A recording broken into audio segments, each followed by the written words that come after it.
we will start with the help of book. Chapter number 11 हम पढ़ रहे हैं name, force and pressure.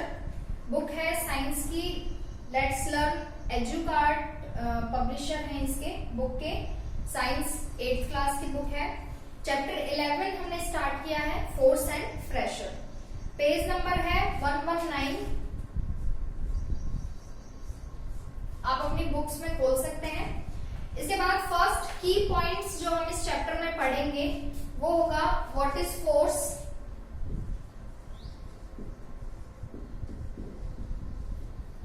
Second point effects of force जो आप समझ चुके हैं फर्स्ट वीडियो में, effect of force. Third point होगा टाइप्स ऑफ फोर्स जो हम इसके बाद पढ़ेंगे, फोर्स के कितने टाइप्स होते हैं. इसके बाद रिजल्टेंट फोर्स, अगर हम किसी भी ऑब्जेक्ट पर दो या दो से ज्यादा मोर देन 2 फोर्सेस अप्लाई कर रहे हैं देन रिजल्टेंट फोर्स क्या होगा और किस डायरेक्शन में होगा, इस बारे में हम पढ़ेंगे इस टॉपिक में. तो ये है हाफ चैप्टर अबाउट फोर्स. फिर हम हाफ चैप्टर अबाउट प्रेशर है जिसमें टॉपिक है व्हाट इज प्रेशर, इसके बारे में. Second, pressure exerted by liquids, liquids पर जो प्रेशर लगते हैं, लिक्विड्स जो प्रेशर लगाते हैं इसके बारे में. इसके बाद हम pressure exerted by gases and last topic atmospheric pressure. Atmospheric pressure क्या होता है इसके बारे में हम इस टॉपिक में पढ़ेंगे. तो टोटल जो चैप्टर है 8 मेन पॉइंट्स हैं, की पॉइंट्स जो है 4 है about force, 4 about pressure. Today we will start what is force. Force and pressure are related to each other and both have applications in our everyday life. Force और pressure हमारी everyday life में काम आने वाली चीजें हैं जो हम एवरीडे लाइफ में एक्सपीरियंस करते हैं. हमारे कई वर्क फोर्स से और कई वर्क प्रेशर से किए जाते हैं. We can not escape without exerting a force और any force exerting on us. हम अपनी कोई भी लाइफ में कोई भी काम ऐसा नहीं कर सकते हैं जो हमारा विदाउट फोर्स हो रहा हो. इसके बाद similarly pressure is part and parcel of our daily life. हमारी डेली लाइफ का प्रेशर भी एक पार्ट है. We can not walk even a step without exerting a force और प्रेशर. विदाउट फोर्स और विदाउट प्रेशर आप एक कदम भी आगे नहीं रख सकते हैं, एक स्टेप भी आगे नहीं रख सकते हैं. The discovery of Earth's gravity laid the foundation of many discoveries about the heavenly bodies in the universe. अर्थ की जो डिस्कवरी हुई है वो फाउंडेशन है किसी भी डिस्कवरी के लिए. सबसे पहले अर्थ पर जो ग्रेविटी बनाई गई है उसका होना बहुत जरूरी है, जिसके बाद हम फोर्स एंड प्रेशर का आगे टॉपिक स्टार्ट करेंगे. इसके बाद when we kick a ball starts rolling. हम किसी भी बॉल पर फोर्स लगाते हैं, किक करते हैं तो वो रोलिंग घूमना स्टार्ट हो जाती है या आगे की तरफ मूवमेंट होता है उसमें. A ball rolling on the ground slows down. इसके बाद जब वो धीरे धीरे चलती है और आफ्टर सम सेकेंड्स और after some minutes slow down, वो धीरे हो जाती है उसकी स्पीड. इट में change its direction of motion. आपने जिस डायरेक्शन में उस बॉल को किक किया है जरूरी नहीं है वो उसी डायरेक्शन में ऑलवेज मूवमेंट करेगी, वो अपनी डायरेक्शन भी चेंज कर सकती है. What makes an object move on, go faster और change its direction of motion. ये कह रहा है जिस डायरेक्शन में वो मोशन है उसकी स्पीड जो चल रही है आप उसको चेंज भी कर सकते हो और उसकी डायरेक्शन को रोटेट भी कर सकते हो, किसी भी डायरेक्शन में चेंज कर सकते हो, आप उसकी स्पीड चेंज कर सकते हो. तो ये किस वजह से हो रहा है. How is a moving object stop. और सबसे मेन चीज, अगर हम कोई ऑब्जेक्ट मूवमेंट करें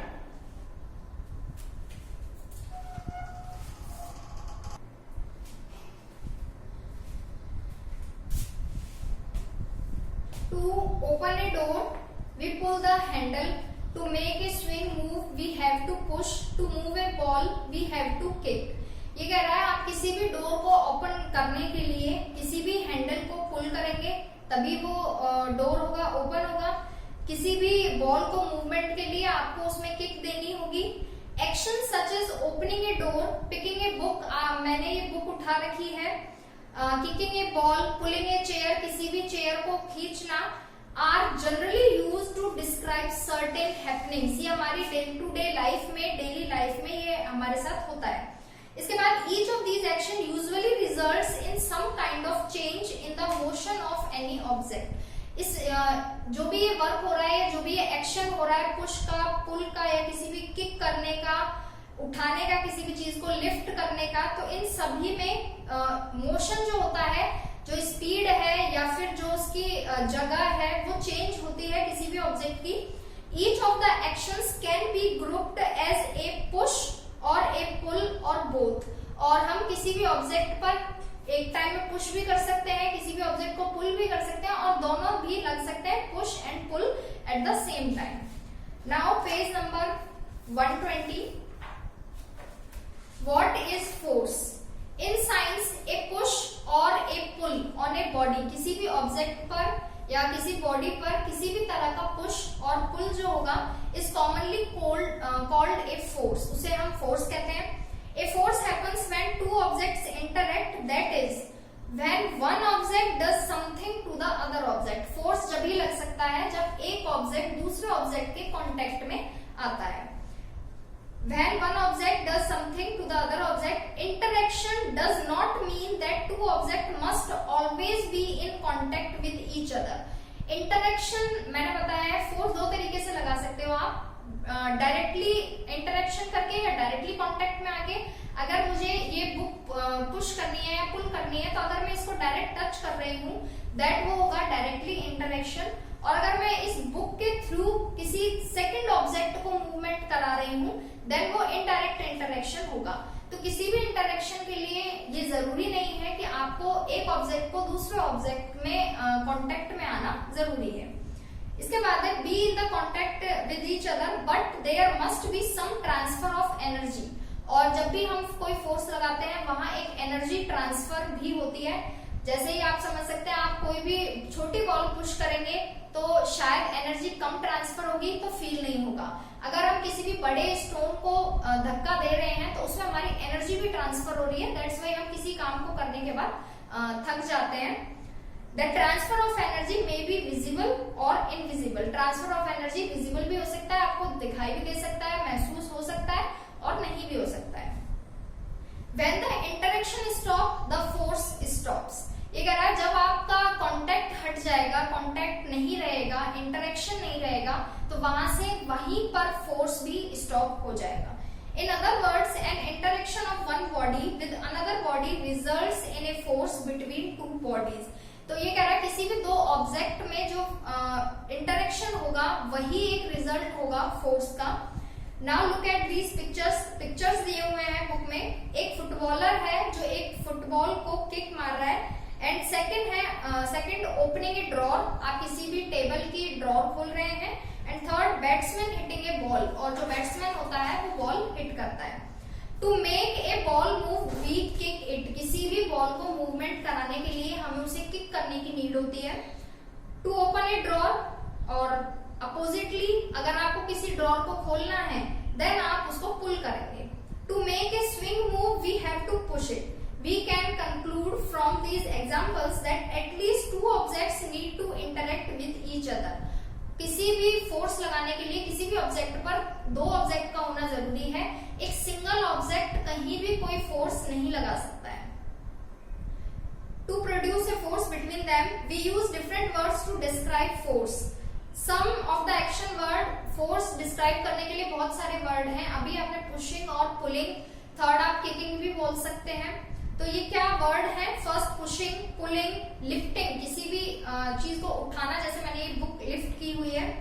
ओपनिंग, खोलना, closing, picking, kicking, throwing and flicking etcetera. तो ये सभी फोर्स के ही एक्शन वर्ड्स हैं। इन सभी के लिए फोर्स होना जरूरी है। इसके बाद पुशिंग और पुलिंग का ऑब्जेक्ट कॉजेज मोशन और मूवमेंट। किसी भी ऑब्जेक्ट को हम पुश करेंगे या पुल करेंगे तो उसका रिजल्ट क्या होगा कि वो ऑब्जेक्ट मोशन में जाएगा, स्पीड गेन करेगा या फिर मूवमेंट करेगा। Thus a force can be defined as a pull or push which changes or tends to change the state of rest.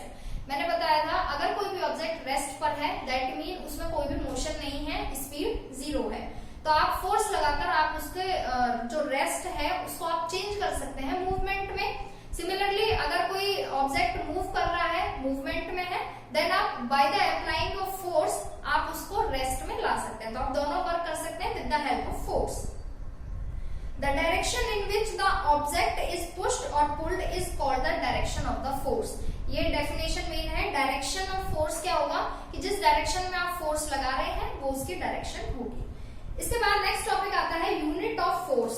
SI unit of force is Newton. आप सभी ने 7th class में SI unit पढ़ी है।